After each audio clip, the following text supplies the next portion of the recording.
Imaginez un instant que votre passé n'est pas ce que vous croyez. Que chaque souvenir que vous chérissez, ou qui vous hante, n'est en réalité qu'une reconstruction, une pièce de théâtre que votre cerveau réécrit chaque nuit pendant que vous dormez. On nous a toujours dit que le temps file, que la vie est une ligne droite qui nous pousse inévitablement vers la vieillesse, vers cette fameuse barre des 50 ans, où soudainement, on se retourne pour faire le bilan. Mais si c'était faux? Si je vous disais que biologiquement, psychologiquement, vous avez le pouvoir de retourner en arrière? Non pas pour changer les événements, c'est impossible, mais pour changer la trace qu'ils ont laissée dans votre chair. La plupart des gens arrivent à la cinquantaine avec un sac à dos rempli de pierres. Des regrets, des j'aurais dû, des blessures d'enfance mal cicatrisées qu'ils appellent leur caractère ou leur destin. Mais ce n'est ni l'un ni l'autre. C'est une erreur de programmation neurobiologique. Et c'est là que ça se joue. C'est précisément ici, maintenant, que vous devez comprendre le mécanisme avant qu'il ne se cristallise pour de bon. Vous sentez peut-être déjà ce poids, n'est-ce pas? Cette sensation sourde, parfois le matin au réveil, ou tard le soir quand la maison est silencieuse. C'est une sorte de brouillard mental, une fatigue qui n'a rien à voir avec le manque de sommeil. C'est l'usure de l'âme. Vous avez suivi les règles. Vous avez peut-être construit une carrière, une famille, ou vous avez cherché votre voie avec passion. Pourtant, il y a ce vide. Cette impression d'être passé à côté de l'essentiel, ou pire, d'être prisonnier d'une histoire qui ne vous ressemble plus. C'est comme porter un manteau d'hiver en plein mois de juillet.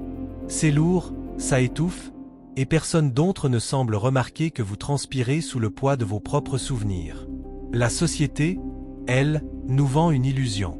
Elle nous dit que le bonheur c'est l'accumulation, la réussite, la stabilité. Elle nous dit de tourner la page, comme si notre cerveau était un simple livre qu'on peut fermer. Mais le cerveau ne tourne pas la page. Le cerveau, lui, s'il n'est pas guidé, il rumine. Il creuse le même sillon, encore et encore, jusqu'à ce que ce sillon devienne une tranchée dont on ne peut plus sortir. C'est ce qu'on appelle la souffrance chronique. Et c'est un poison lent qui, si on n'y prend pas garde, finit par définir qui nous sommes. On devient notre douleur. On devient nos regrets. Mais il existe une autre voie. Une voie tracée non pas par des gourous du bonheur, mais par la science la plus rigoureuse et par l'expérience humaine la plus extrême. Pour comprendre comment ne rien regretter, il faut écouter celui qui avait toutes les raisons du monde de sombrer dans le désespoir absolu, et qui a pourtant choisi la vie. Boris Cyrulnik. Ce nom résonne aujourd'hui comme une référence mondiale en neuropsychiatrie. Mais avant d'être le médecin en blouse blanche qui nous parle de résilience, il a été un enfant traqué. Un petit garçon juif de 6 ans, arrêté par la Gestapo en 1944, qui a échappé à la déportation en se cachant sous le corps d'une dame mourante, puis en s'enfuyant, seul, dans la nuit. Il a grandi sans parents, orphelin, ballotté de foyer en foyer, avec pour seul bagage l'horreur de la guerre. Statistiquement, cet enfant était condamné. La psychiatrie de l'époque aurait dit qu'il était fracassé, irrécupérable. On s'attendait à ce qu'il devienne délinquant ou fou. Pourtant, Boris Cyrulnik est devenu l'un des plus grands éthologues et neurologues de notre temps. Il n'a pas seulement survécu, il a métabolisé sa souffrance pour en faire un outil de compréhension. Il a disséqué l'âme humaine non pas avec des scalpels, mais avec des mots et des observations cliniques sur le fonctionnement de notre cerveau face au trauma. Ce qu'il nous enseigne, ce n'est pas de l'optimisme béat, c'est de la mécanique de précision. Il nous montre que la résilience n'est pas un trait de caractère magique que certains ont et d'autres pas. C'est un processus biologique, tricoté au quotidien, qui demande un effort conscient. Si vous écoutez ce qu'il a à dire aujourd'hui, c'est parce que vous cherchez, vous aussi, à comprendre comment on survit à ses propres tempêtes. Comment on arrive à 50 ans non pas épuisé, mais apaisé. Alors, plongeons dans la machine. Que se passe-t-il réellement dans votre tête quand vous éprouvez un regret ou une douleur émotionnelle? Pour le comprendre, il faut regarder du côté de la plasticité neuronale. Pendant longtemps, on a cru que le cerveau adulte était fixe, figé, qu'après l'adolescence, les jeux étaient faits. C'est faux. Votre cerveau est une pâte à modeler en perpétuelle transformation. Chaque pensée, chaque émotion active un réseau de neurones. Imaginez une forêt vierge. Si vous passez tous les jours par le même chemin, vous allez écraser l'herbe, casser les branches et créer un sentier bien visible. C'est ce que fait votre cerveau quand vous ressassez un regret. Vous renforcez physiquement les connexions synaptiques liées à cette douleur. Vous câblez votre cerveau pour la tristesse. Mais voici le concept clé que Cyrulnik met en lumière, la représentation. Ce ne sont pas les faits qui nous blessent, c'est la représentation que nous nous en faisons. Le réel, c'est ce qui s'est passé. La représentation, c'est l'histoire que vous vous racontez à propos de ce qui s'est passé. Et le cerveau ne fait pas la différence entre un danger réel et un danger imaginé ou remémoré. Quand vous repensez à cet échec d'il y a 20 ans, votre amygdale, cette petite amande au cœur de votre cerveau qui gère la peur, s'active exactement comme si vous étiez en train de vivre l'échec là, tout de suite. Elle inonde votre corps de cortisol, l'hormone du stress. Vous intoxiquez votre organisme avec des souvenirs. Cependant, il y a une faille dans ce système, une porte dérobée que nous pouvons utiliser. C'est ce que Cyrulnik appelle le remaniement de la mémoire. Contrairement à un fichier informatique qu'on enregistre une fois pour toutes, la mémoire humaine est vivante. Chaque fois que vous évoquez un souvenir, vous le modifiez légèrement avant de le ranger à nouveau. C'est un peu comme si vous sortiez un vêtement du placard, que vous y ajoutiez une petite broderie et que vous le remettiez sur le cintre. Si vous êtes seul, déprimé, isolé, vous allez broder du fil noir. Vous allez assombrir le souvenir. Mais si vous êtes entouré, si vous mettez des mots dessus, si vous changez l'éclairage, vous pouvez changer la couleur du fil. Vous pouvez, littéralement, changer la structure émotionnelle de votre passé. Mais attention! Ce processus ne se fait pas tout seul. Il existe un piège redoutable, un mécanisme de défense sournois que notre cerveau met en place pour nous protéger à court terme, mais qui nous détruit à long terme. C'est ce mécanisme qui explique pourquoi tant de gens se réveillent à 50 ans avec ce sentiment terrible d'avoir gâché leur vie. C'est un phénomène invisible, silencieux, qui agit comme une anesthésie émotionnelle. Vous pensez être en sécurité, mais en réalité, vous êtes en train de vous éteindre à petit feu. Et le plus effrayant, c'est que la société encourage ce mécanisme. Elle nous applaudit quand nous l'utilisons. Vous voulez savoir ce que c'est? Vous voulez savoir pourquoi, malgré tous vos efforts, vous avez l'impression de faire du surplace? La réponse se trouve dans une petite zone de votre cerveau, juste derrière votre front. Une zone qui décide de ce qui est vrai et de ce qui ne l'est pas. C'est le cortex préfrontal. Et sa fonction première, quand la douleur émotionnelle dépasse ce que l'on peut endurer, c'est d'éteindre la lumière. Il coupe le circuit. C'est un disjoncteur de survie. Sur le coup, c'est génial, ça nous permet de continuer à avancer, à aller travailler, à sourire au souper de famille alors qu'à l'intérieur, tout est en ruine. Mais à long terme, c'est un piège mortel. C'est là que le premier grand mythe s'effondre. On nous a répété sur tous les tons, laisse faire le temps arrange les choses. C'est faux. C'est archi faux. Le temps n'arrange rien du tout. Le temps, tout seul, ne fait que passer. Si vous ne faites rien, le temps ne cicatrise pas la blessure, il la fige. Il l'enquiste. Imaginez une fracture de la jambe. Si vous ne la réduisez pas, si vous ne posez pas de plâtre et que vous attendez simplement que le temps fasse son œuvre, l'os va se ressouder, oui, mais de travers. Vous allez boiter toute votre vie. Pour l'esprit, c'est exactement la même chose. Une blessure psychique non traitée, un deuil non fait, une humiliation ravalée, ça ne disparaît pas. Ça descend dans la cave. Ça devient ce que Cyrulnik appelle une mémoire traumatique, par opposition à une mémoire narrative. Et la différence entre les deux est gigantesque. La mémoire narrative, c'est votre histoire, j'ai vécu ça, c'était dur, mais c'est fini. C'est daté, c'est classé. La mémoire traumatique, elle, n'a pas de date. Elle est hors du temps. C'est une image brûlante, un son, une sensation physique qui reste coincée dans votre cerveau émotionnel, l'amygdale, et qui ne parvient pas à monter vers l'hippocampe pour être archivée.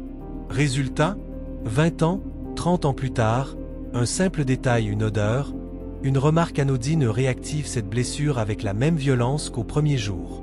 Vous n'avez pas 50 ans à ce moment-là. Vous redevenez l'enfant de 8 ans terrifié ou l'adolescent humilié. Le temps n'a rien guéri, il a simplement gelé la scène du crime.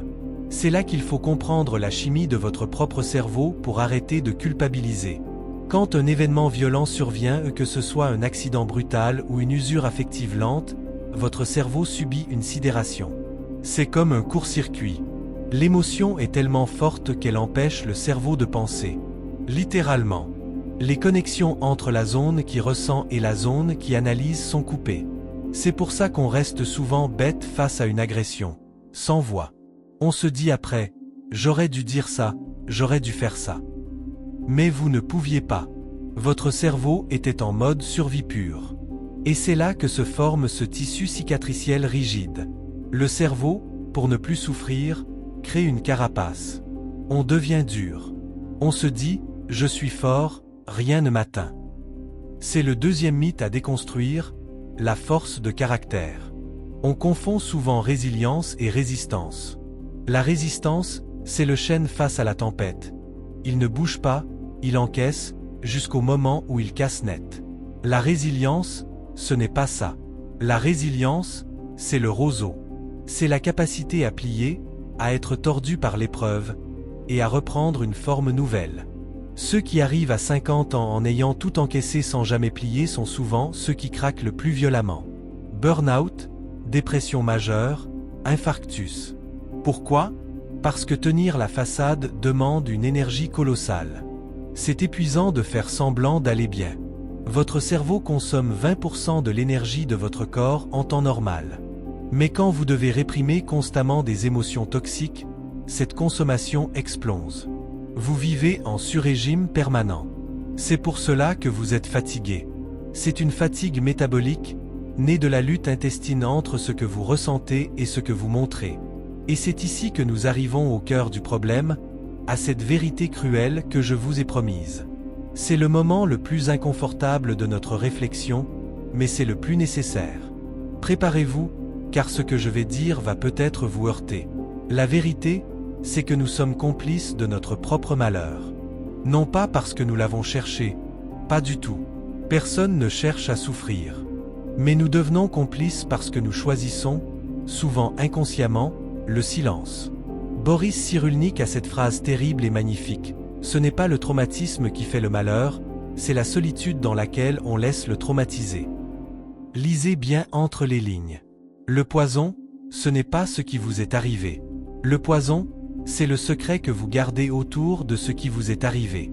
Combien de fois avez-vous répondu « ça va » pas pire alors que vous vouliez hurler? Combien de fois avez-vous eu une inquiétude, une honte, par peur de déranger, par peur d'être jugé, ou pire, par peur de ne pas être cru? C'est ce silence qui tue. En vous taisant, vous protégez les autres de votre douleur. C'est noble, pense-t-on. Mais en réalité, vous vous emmurez vivant. Vous créez ce que Cyrulnik appelle une crypte. Une partie de vous meurt et est enterrée au fond de votre psychisme, et vous construisez votre vie d'adulte autour de ce cimetière intérieur. Vous riez, vous travaillez, vous voyagez, mais vous tournez autour de la crypte sans jamais oser y entrer. Le drame, c'est qu'à l'approche de la cinquantaine, l'énergie vitale commence à baisser. C'est biologique. On a moins de testostérone, moins d'estrogène, moins de dopamine. On a moins de jus pour maintenir le couvercle sur la crypte. Et c'est là que les fantômes sortent. C'est là que les regrets explosent à la figure. Pourquoi je n'ai pas parlé? Pourquoi je suis resté dans ce couple mort? Pourquoi je n'ai pas dit à mon père que je l'aimais, ou que je le détestais, avant qu'il ne meure? Le regret, c'est le prix à payer pour le silence d'hier. C'est la facture que la vie vous présente pour toutes ces années où vous avez acheté la paix sociale au prix de votre vérité intérieure. C'est brutal, je sais, de réaliser que notre force était en fait notre prison, que notre capacité à prendre sur nous nous a, petit à petit, éloignés de nous-mêmes. Vous vous regardez dans le miroir et vous voyez quelqu'un qui a réussi à survivre. Oui, mais à quel prix? Est-ce que vous vivez, ou est-ce que vous faites juste durer le temps? La bonne nouvelle, c'est que tant qu'il y a de la vie, il y a de la plasticité. Votre cerveau n'est pas du béton armé. Il attend juste une chose, que vous lui donniez la permission de réécrire le scénario. Mais pour ça, il va falloir faire quelque chose de terrifiant. Il va falloir descendre dans la crypte, non pas pour y rester, mais pour y mettre de la lumière. Il va falloir arrêter de subir votre histoire pour commencer à la tricoter. La question qui brûle les lèvres maintenant, c'est « Comment ?» Par où on commence quand le pli est pris depuis 30, 40 ou 50 ans? Comment on dégèle une mémoire traumatique sans se noyer dedans? Il ne s'agit pas juste de parler. Parler peut faire du mal si on s'y prend mal. Il faut une méthode. Il faut une technique de tisserand. C'est précisément ce que fait un artisan de sa propre vie. Il ne jette pas les morceaux brisés. Il les assemble autrement pour en faire une mosaïque. La résilience, ce n'est pas un retour à l'état initial, on ne redevient jamais comme avant, c'est une métamorphose. Et pour enclencher cette métamorphose, pour ne pas arriver à la fin de sa vie avec le goût amer du regret, voici 3 leviers concrets, validés par la neuropsychiatrie, que vous pouvez activer dès aujourd'hui. Le premier levier, c'est ce que Boris Cyrulnik appelle la mentalisation. C'est un mot un peu technique pour décrire un mouvement de l'esprit très simple mais puissant. La capacité de sortir de soi pour se regarder agir. C'est la différence entre être l'acteur de son drame et en devenir le spectateur critique. Quand la douleur monte, quand le regret vous serre la gorge, au lieu de dire « je suis triste » ou « je suis un raté », essayez de dire « je constate que je ressens de la tristesse ». Ce petit décalage change tout. Biologiquement, vous activez le cortex préfrontal pour calmer l'amygdale. Vous mettez de la distance. Vous devez apprendre à regarder votre histoire comme si c'était celle d'un autre. Posez-vous la question, si mon meilleur ami vivait exactement ce que j'ai vécu, qu'est-ce que je lui dirais? Vous ne lui diriez pas c'est ta faute, tu n'as pas d'avenir. Vous lui diriez regarde ce que tu as traversé, regarde ta force. Accordez-vous cette même clémence. C'est le début de la reconstruction. Cessez d'être son propre bourreau pour devenir son propre avocat. Le deuxième levier est l'action la plus libératrice qui soit. Donner une forme au chaos. Le trauma est un cri informe coincé dans la gorge. Pour le guérir, il faut le transformer en langage. Il ne s'agit pas seulement de parler pour se vider le cœur, car ressasser sans but ne fait que creuser l'ornière de la souffrance. Il s'agit de créer. L'écriture est ici un outil redoutable. Prenez un cahier et écrivez non pas ce que vous avez subi, mais ce que vous avez compris. Écrivez l'histoire de votre vie comme un roman dont vous êtes le héros, et non la victime. En mettant des mots, des virgules, des points finaux, vous reprenez le contrôle sur le temps. Vous structurez l'informe. Cyrulnik dit souvent que l'on peut faire un merveilleux malheur. Cela signifie prendre la boue de notre passé pour en faire une poterie, une peinture, un projet d'entreprise, ou même un jardin. Tant que la douleur reste à l'intérieur, elle vous détruit. Dès qu'elle sort de vous sous une forme créative ou narrative, elle devient un objet que vous pouvez observer, manipuler et finalement, ranger. Enfin, et c'est peut-être le point le plus crucial pour ne rien regretter, trouvez vos tuteurs de résilience. Personne ne s'en sort tout seul. Le mythe du self-made man qui guérit ses blessures à la force du poignet est une fable dangereuse. Nous sommes des mammifères, nous sommes câblés pour le lien. Un tuteur de résilience, ça peut être une personne, un conjoint aimant, un ami qui écoute sans juger, un thérapeute. Mais ça peut aussi être une activité qui vous donne un sentiment d'appartenance et de compétence. S'engager dans une association, apprendre une nouvelle langue, faire du théâtre. Tout ce qui vous reconnecte au monde vivant agit comme un tuteur qui redresse la plante courbée par l'orage. À 50 ans, il est temps de faire le tri dans votre entourage. Fuyez ceux qui vous renvoient sans cesse à vos échecs passés. Entourez-vous de ceux qui voient en vous le potentiel de ce que vous allez devenir, pas les ruines de ce que vous avez été. Si vous comprenez ces 3 points, alors la cinquantaine n'est plus une descente. Elle devient le sommet de la montagne d'où la vue est enfin dégagée. Vous comprenez que vos cicatrices ne sont pas des taches sur votre CV, mais des médailles. Elles prouvent que vous avez vécu, que vous avez aimé, que vous avez perdu et que vous vous êtes relevé. Ne rien regretter, ce n'est pas avoir eu une vie parfaite. Une vie sans égratignure, c'est une vie qui n'a pas servi. Ne rien regretter, c'est accepter que chaque détour, chaque erreur, chaque nuit blanche a contribué à forger la personne unique, complexe et nuancée que vous êtes aujourd'hui. Boris Cyrulnik nous rappelle que tant qu'on n'est pas mort, on n'est pas mort. Ça a l'air bête à dire, mais ça veut dire que l'histoire n'est jamais finie. Le chapitre que vous écrivez aujourd'hui peut changer le sens des chapitres précédents. Vous avez le pouvoir de changer la fin du film. Alors, ne laissez pas votre passé définir votre avenir. Prenez ce passé, aussi lourd soit-il, et faites-en le socle de votre nouvelle liberté. C'est ça, la vraie sagesse. C'est comprendre que le bonheur n'est pas l'absence de malheur, mais la capacité de traverser le malheur pour en extraire de la lumière. J'espère que ces mots ont résonné en vous, qu'ils ont peut-être ouvert une petite fenêtre dans une pièce qui était restée fermée trop longtemps. Si c'est le cas, si vous sentez que ce travail de compréhension est celui que vous voulez entreprendre, je vous invite à ne pas rester seul avec ces pensées. Abonnez-vous, partagez cette réflexion avec quelqu'un qui en a besoin. On a tous autour de nous quelqu'un qui porte un sac trop lourd. Et si vous voulez aller plus loin sur comment le cerveau peut se réparer lui-même, je vous suggère de regarder cette vidéo qui s'affiche à l'écran, où l'on explore plus en détail les mécanismes de la mémoire. Prenez soin de vous, et surtout, soyez doux avec votre histoire. À bientôt.